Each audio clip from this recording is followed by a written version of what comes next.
Nagbabalik po muli ang inyong lingkod at nagbabalita ng mga balitang dapat nating malaman dito sa ating bansa.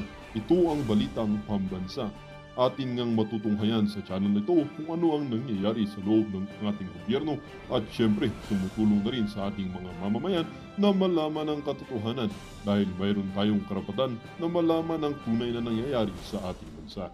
Ngunit bago natin panoorin ang balita, huwag niyo pong kakalimutan na mag-subscribe sa ating channel at pindutin ang notification bell para lagi kang maging updated sa ating mga bagong videos na ina-upload araw-araw. At sa ating mga solid viewers naman dyan ay maraming salamat naman po sa walang sawang pagsuporta. At syempre, huwag din pong kakalimutan mag-iwan ng like at i-share ang ating mga videos. At kung mayroon ka naman pang opinion, ang ating comment section ay bukas para sa inyong mga hinaing. Ito na nga mga kaibigan, ating panoorin ang buong video. Salamat po muli and God bless!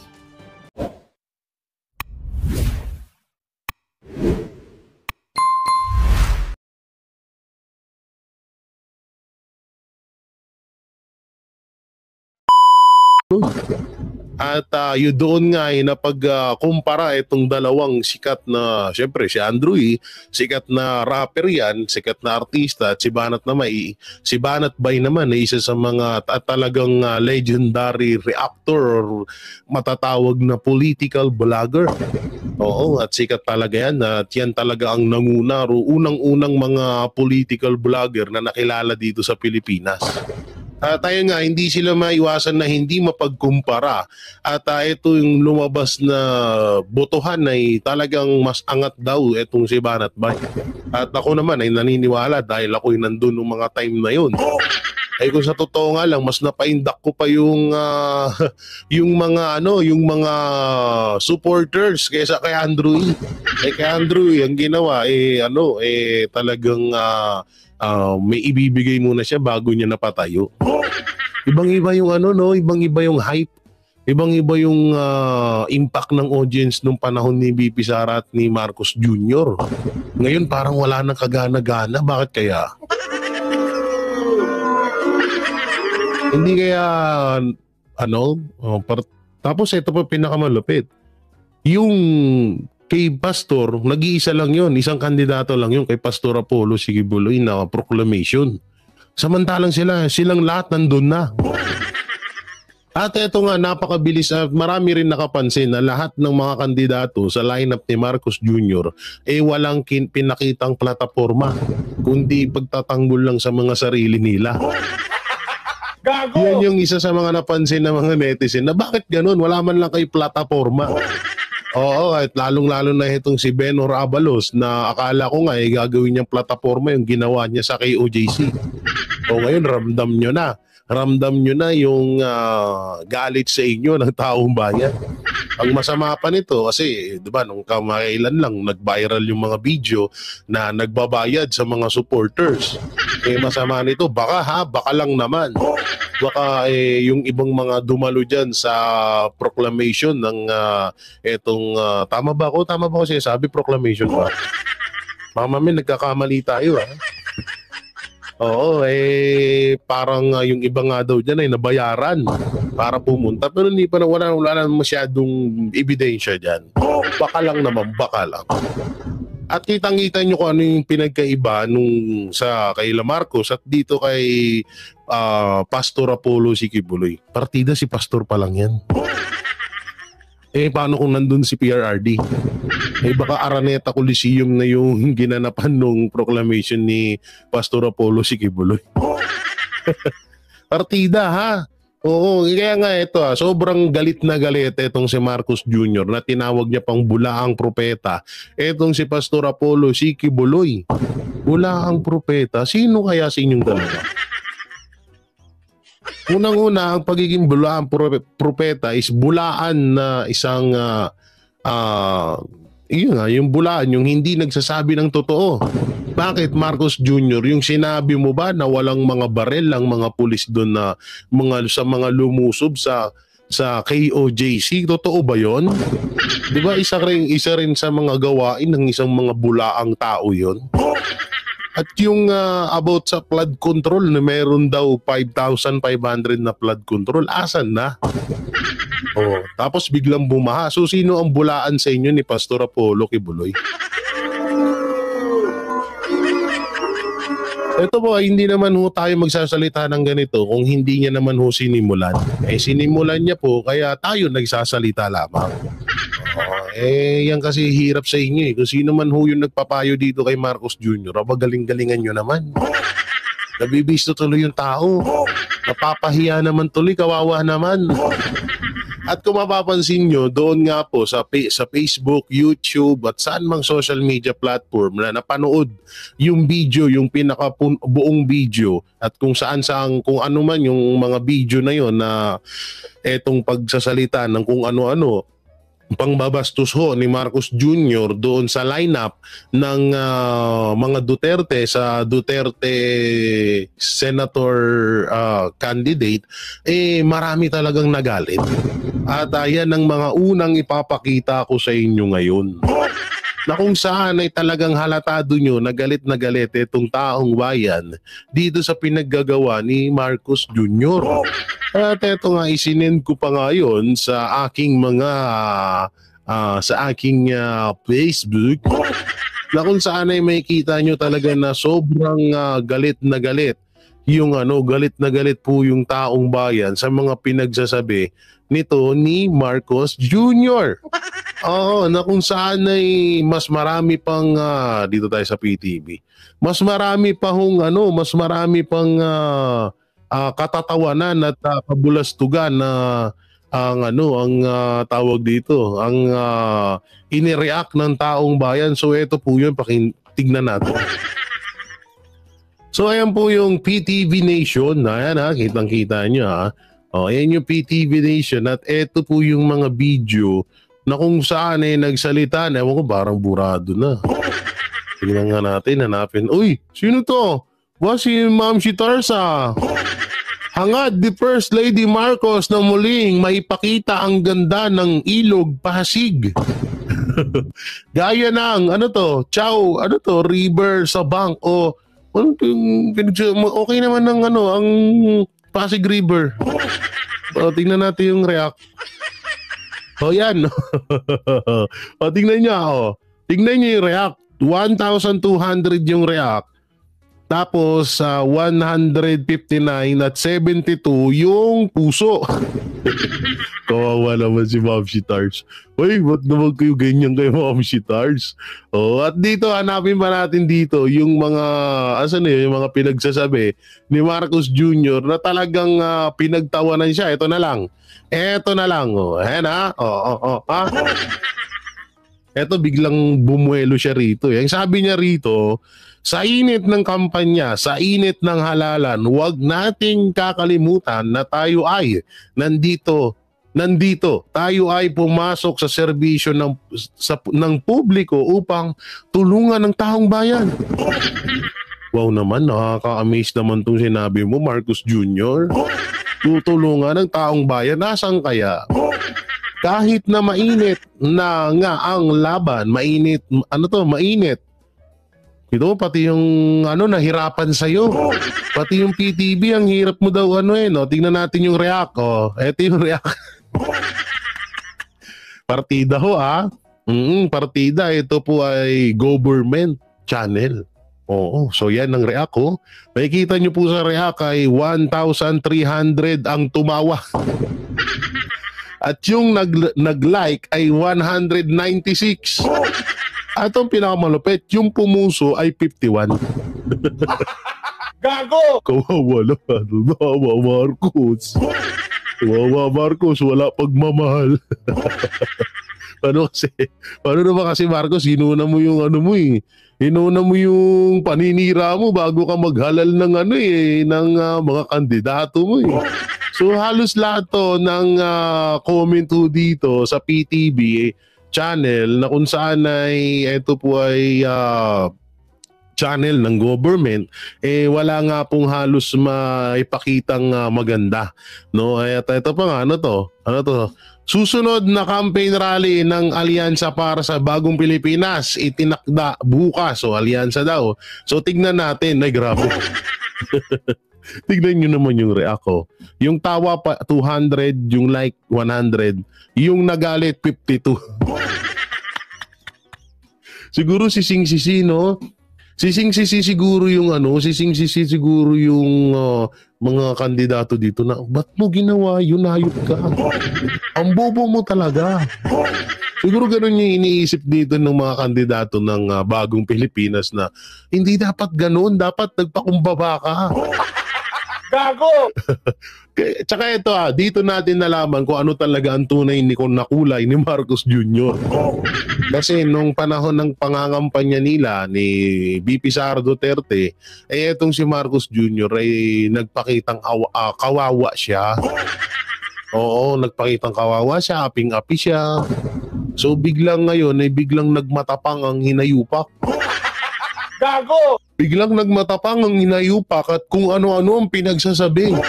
Hindi niya naisip na babalik sa kanya lahat yun. Tanga eh. Siguro iniisip ng mga candidate. Bangag talaga to.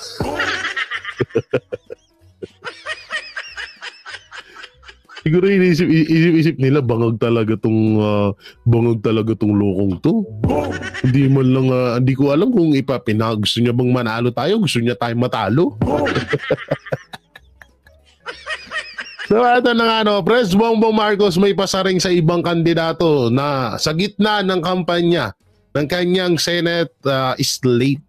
So ito, panoorin mo natin. Nagpasaring si Pangulong Bongbong Marcos sa gitna ng kampanya ng kanyang senatorial slate sa Ilocos Norte. May bahid daw ng dugo ang mga kalaban dahil sa tukhang. Hindi katulad ng mga ine-endorso niya. Yan at iba pang ganap sa kabi-kabilang kampanya sa Frontline Express Report ni Mean Los Baños. So ano daw, may mga bahid ng dugo? Anong may bahid ng dugo yung anong bahid ng dugo?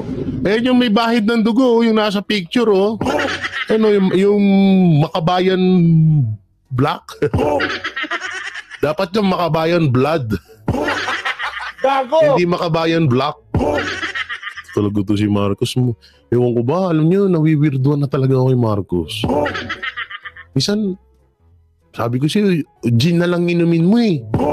Yan kasi kakakok mo, nagkaka-diabetic ka na, yung utak mo nagiging kumukupos na. Lumiliit na. Ewan ko ba dito ito. Sorry po sa mga nasasabi ko na bobo, tanga. Totoo naman eh. Isipin nyo maigi, sino ba namang tanga na ikaw ay nagpo-promote ng mga kandidato mo, tapos ang dialogue mo is paninira sa kabilang candidate, sa kabilang partido, 'di ba? Ay naku po. Hindi ho ginagawa ho 'yan Kasi nung ewan ko ba parang hindi ba isinautak ni Marcos Jr. nung panahong na nangangampanya siya na ang strategy niya ay paawa-ipik. So ibig sabihin, porket naging presidente ka lang, tumapang ka na. Gago! So ibig sabihin, pag naging presidente, kailangan matapang na. Hindi naman na yun yung kaya mo nga kami napaboto dahil awang-awa kami sa iyo. At siyempre, kaya kami napaboto sa iyo dahil kay Vice President Sara Duterte. Hindi dahil gusto ka namin. At ayun, yung mga pangako mo, yun ang isa sa mga pinangbulag mo sa amin. 20 kilos na bigas, alanugo, life na yan. Ano pa ba? Marami kang pinangako na ni isa walang natupad. O ngayon may pakulon na silang bago, 35 kilo ng bigas. Ewan ko, matutuloy yun. So ito, panoorin natin. Naawa rin po kuminsan sa ating mga katunggali dahil nagmamakaawa. Wow! So naaawa daw siya kung minsan yung sa kanila daw mga katunggali. Dahil nagmamakaawa. Anong nagmamakaawa dun? Saan ang pagmamakaawa ng Duterte Senate slate? Duterte senatorial candidate? Anong nagmamakaawa? Ikaw? Nagmamakaawa sila sa'yo? Ba't anong mapapala nila sa'yo? Kung sarili mo hindi mo mapanalo tapos magmamakaawa sila sa'yo?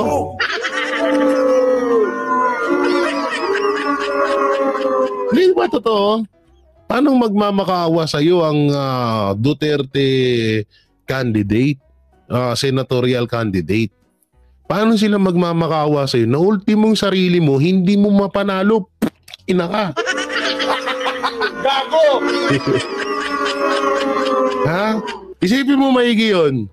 Nung tumakbo ka bilang vice president, nanalo ka ba?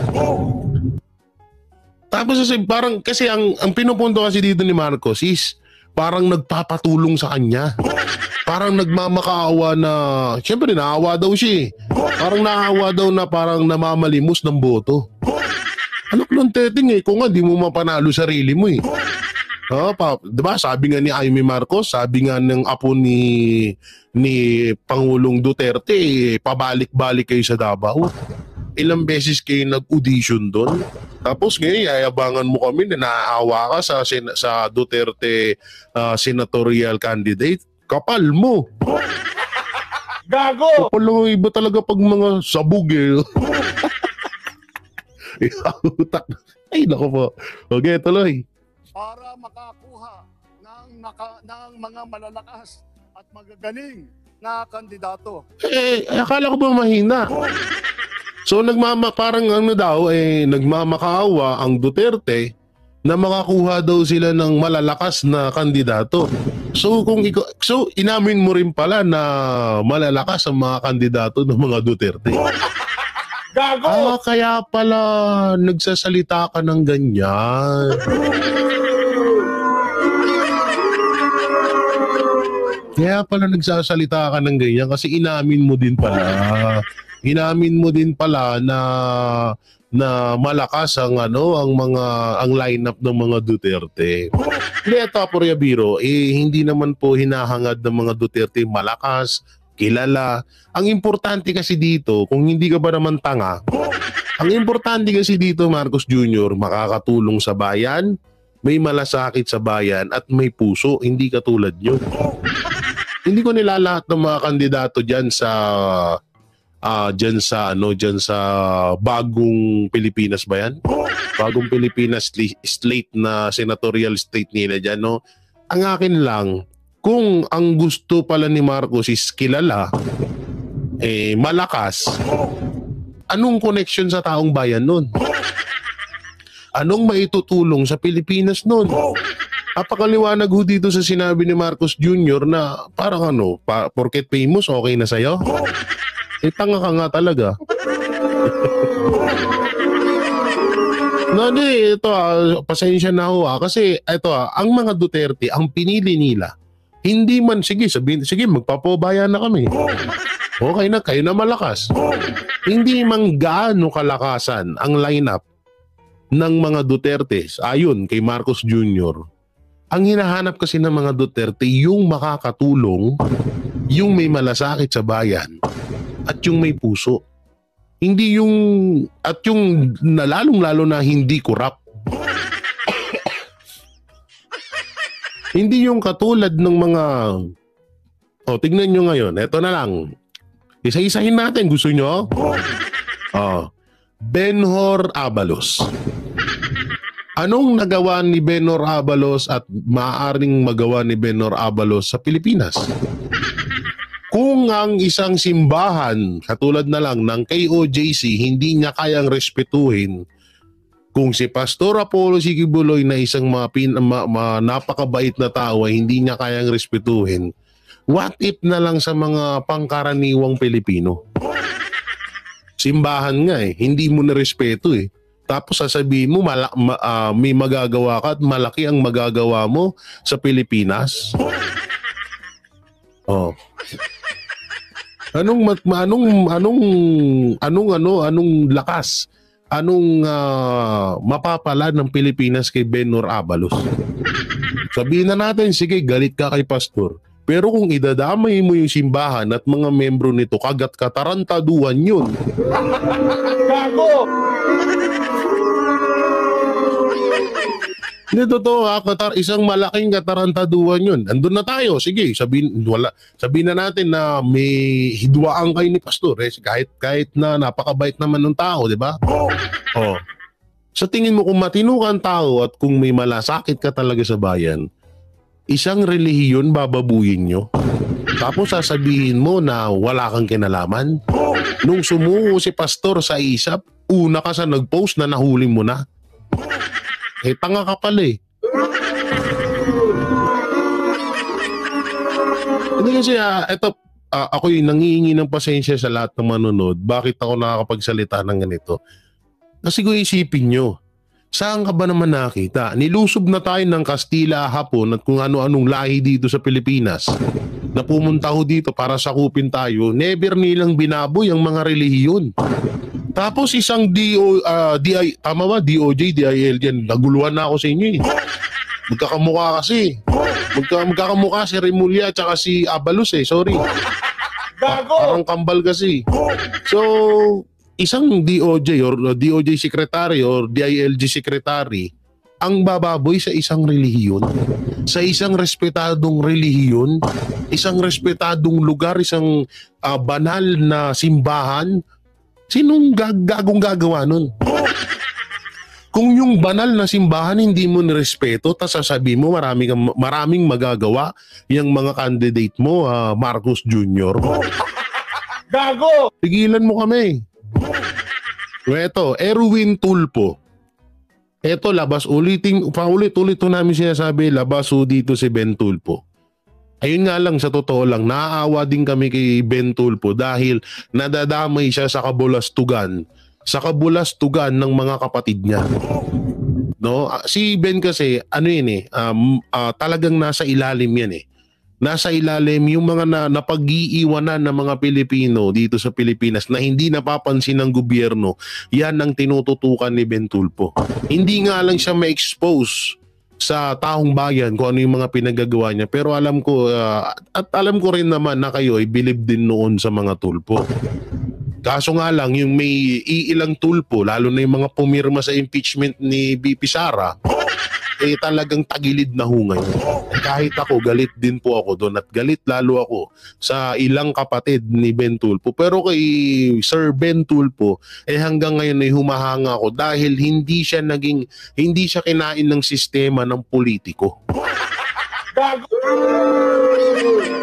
Yun yung doon, yun po yung totoo doon, no? Okay, tuloy pa na. Hindi pala, mapunta muna tayo. Sige, kay Villar. Sige, bagong muka si Villar. Ang tanong, kung yung mga magulang nga ni Villar wala namang masyadong nagawa sa Pilipinas.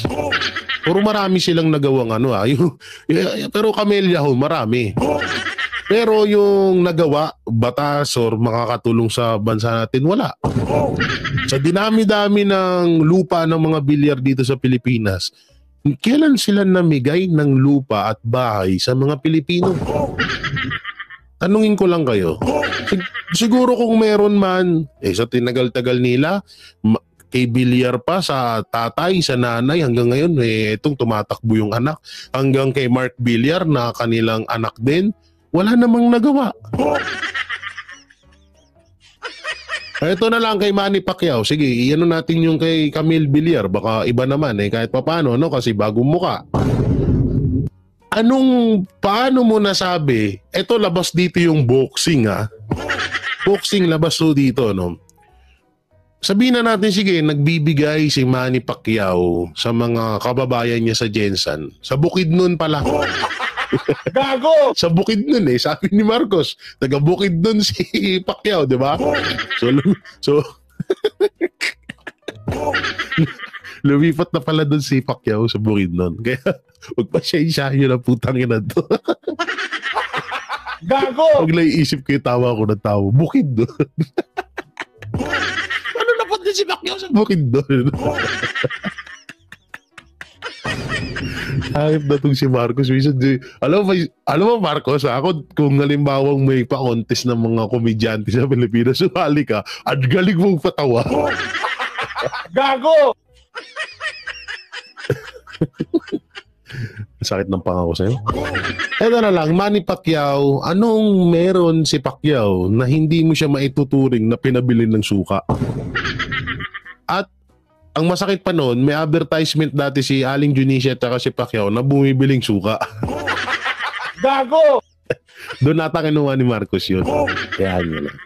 Hindi, si Manny Pacquiao naging senador at tumakbo pang presidente na kung ano-ano pa nga pinagsasabi sa yung lokong ka, na kesyo hindi nga niya daw titigilan hanggat di ka nakukulong. Eh, anong nagawa ni Manny Pacquiao dito sa Pilipinas? Ay, yan, yung lahat ng makakapanood nitong video na to, i-comment nyo dyan sa baba kung anong mga nagawa ng mga candidate nitong ni Marcos Jr. na kung bakit ganito siya magyabang. Si Tolentino, anong nagawa ni Tolentino? Sa totoo, dalawa lang ang okay. O sige natin, sabihin na natin 3. Sige, sa akin, 2 lang, para sa akin. 2, tama ba? 2. Isa lang pala. Gago! Sa totoo, 1 lang okay sa inyo na talagang ako naramdaman ko yung tulong na yun. Tito Soto. Tito Soto, ang okay dyan. Nanghihinayang lang ako na bakit dyan siya na papwesto. Pero alam naman natin malakas ang mga Soto, no? Pero ang nakikita ko lang na okay dyan na talagang may nagawa na, Tito Soto. Yan, parang si Ben Tulfo rin yan na ang inaabot niyan yung mga nasa ilalim, yung mga hindi napapansin ng gobyerno, yung mga napag-iiwanan ng mga Pilipino na talagang tumutulong at tumutulong yan. Oo, pero yung iba kasi basura eh. Kung kaya nga sinabi ko, diba, kung ang candidate ng mga Duterte ay tinatawag ni Marcos na pinabili lang ng suka, eh wag naman sana na, mas okay na yung pinabiling suka kaysa sa pinabili ng betchin. Ang betchin, pag nilagay mo yun sa ulam, pag naparami, pwede pang mapanis. Pero yung hype na langaw to, nandito pa sa live ko. Hype Marcos, yung yung alagad mo. Si Mike Abby to, hype na to. Hinumulto na naman ako. Hype na langaw to. Naka-shield na tong bahay ko. Naka-bulletproof pa. Pinasok pa ng langaw. Pag itong si Marcos talaga pinag-uusapan ko, yung langaw nagdadapuan sa akin. Gago! Bago ligo naman ako. So kung ako papiliin pinabili ng suka sa pinabili ng betchin, doon ako sa pinabili ng suka. Putay na, hindi napapanis yun. Gago! At least yun, maasing. No, kapag sininghot ng pag inadapt ng taong bayan, ramdam mo. Yung betchin, ramdam mo pag patay ka na. Gago! Kaya tigil-tigilan mo kami ng mga ganyan mo, Marcos. Ha? Sige, tuloy. Sa harap ng kanyang mga kababayan sa Lawag, Ilocos Norte, Hype ikinampan niya na ni lang Pangulong ako. Bongbong Marcos ang 12 senatorial candidates ng administrasyon sa ilalim ng Alyansa para sa Bagong Pilipinas. Kasabay nito ang pasaring sa mga kalaban. Nagtataka na ako, parang yung mga iba na naging kandidato nag-deliver lang yata ng suka nabigyan na ng certificate of candidacy. Wala sa kanila ang may bahid ng dugo dahil sa tukhang. Yung about sa tukhang ni PRRD, mas hinahanap ng taong bayan yun. Kesyo naman ngayon, tignan mo, pati bata, nagsasyabu na. Gago! Hindi, diba? Ang hirap kasi sa iyo, Marcos, bago ka sana magsalita ng ganyan, tumingin ka sa kapaligiran mo. Yan ang hirap kapag spoiled brat ka, kung tawagin eh. Yan ang hirap kapag laki ka sa layaw. Lumaki kang may gintong kutsara. Hindi mo alam ang nangyayari sa iyo. Palibhasa lagi kang nagkukulong sa kwarto. O, hindi ako nagsabi niyan, si Cathy Binag, ha? Si Cathy Binag na nagsabi niyan na kapag nabuburyo ka, nagkukulong ka sa kwarto. Yan ang hirap kasi. Kaya nga sabi ko sa inyo, eto, Marcos, itapat mo kay Pastor. Halimbawa na walang kontrolan ng media, kagaya ng ginagawa ni Marcos, walang fake news, mas gugustuhin pa ng taong bayan na itong si Pastor. Sa totoo nga lang ilang taon ng presidente si Marcos Jr.? Mas marami pang nagawa si Pastor kaysa kay Marcos Jr. Kung alam niyo lang, may mga lugar sa Davao na pinatayuan ni Pastor ng mga school, pinatayuan ni Pastor ng mga kalsada, ng mga center, ng court, No, hindi ko na lang babanggitin yung mga lugar na yon, pero yung alam ng mga tiga Davao yan. At maraming nabigyan si Pastor doon ng mga panghahanap buhay doon sa Davao. Si Marcos, anong nagawa niyan? Yung pag-open ng pinakamalaking tulay sa kasaysayan ng Pilipinas na ngayon sira-sira na. Una-una, tinipid sa budget yun. Paano ko nasabing tinipid sa budget? Tignan nyo ngayon, baku-baku na. Kakabukas lang, sira-sira na agad yung mga simento. Yung mga tulay, yung mga structure na nagagawa ngayon, may pondo na yan. Panahon pa ni PRRD yan. Wala ho ngayon ng mga struktura na talagang Marcos ang nagsimula. Kahit pa paano, mas okay-okay pa yung tatay mo. Ano yan, mag-aantay pa kami ng 20 years bago ka makagawa ng mga proyekto dito sa Pilipinas? Tsaka usapan tukhang, yan ang pinaka-password na sinabi mo. Alam mo ba, kapag hate mo ang tukhang dito sa Pilipinas, ipagtay ka sa taong bayan.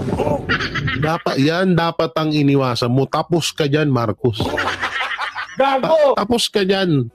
Minaliit mo yung tukhang. At saka ito yung tukhang, ang mga pinatay nun ay mga masasama. Ang liwaliwanag nung sinabi ni PRRD na nag-warning siya nun sa mga addict, sa mga drug lord, sa mga pusher. Natigilan nyo na yan, huwag nyo nang gawin yan sa panahon ko ngayon. So maraming hindi nakinig kasi wala silang tiwala kay Duterte. Wala silang tiwala, hindi sila natatakot kasi ultimo nga yung mga kalaban ni PRRD noon, hindi kinatakutan si PRRD dahil nga mayor lang. Hindi nga daw mananalo. Nanalo. Gago! Ngayon, tapos sila. Ano ba nangyari? Tumino ang naging tahimik ang Pilipinas. Nabawasan ang krimen. Ngayon, kung ikaw galit ka sa tukhang, ibig sabihin lang, ito ay maliwanag na tinotolerate mo ang mga addict, pusher, drug lord dito sa Pilipinas.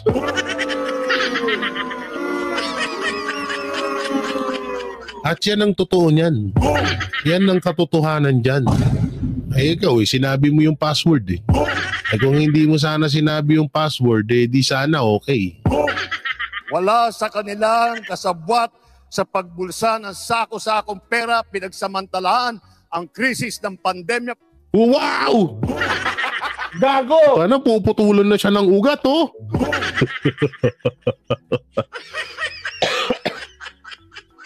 Wait lang. May i-research lamang ako. Dito. Marcos family naghakot ng pera. Tingnan natin kung may lalabas. Meron.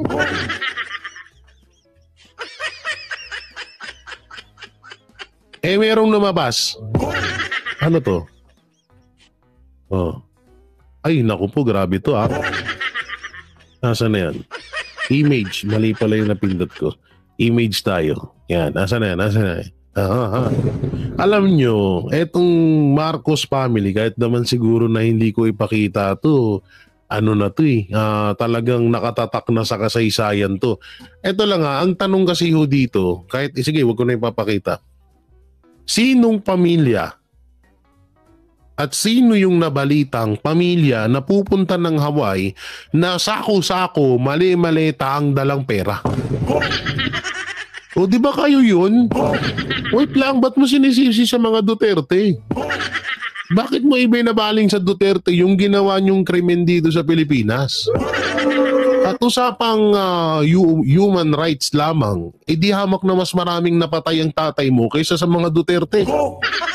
At yung namatay sa panahon ni Marcos Sr., mga inosente. Katulad na lang yung Plaza Miranda bombing.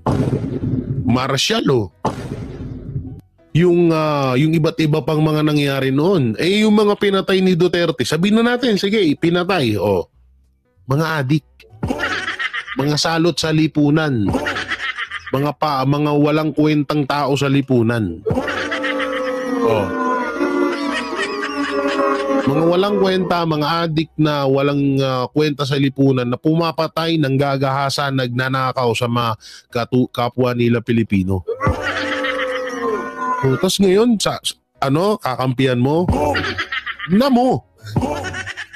Wala rin daw sa mga admin bet ang pumapalakpak sa China sa gitna ng pangaagaw sa ating mga isla. Yung China, paano pumapalakpak? Anong pinapalakpakan sa China?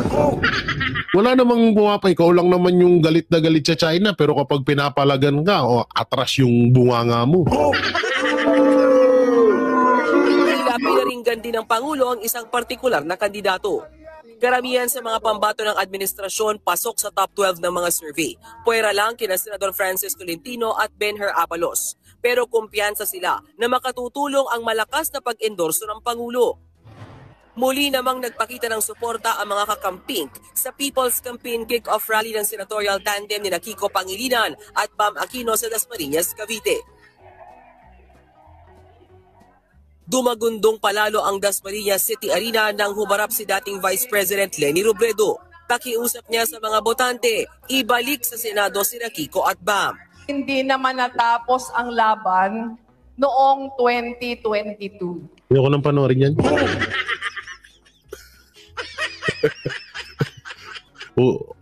Wala na akong pakialam dun. So yun lamang, no, alam nyo dito nga, kinagulat natin na sobrang natatakot itong si Marcos Jr. lalong-lalo na kay Pastor Apollo Siquiboloy.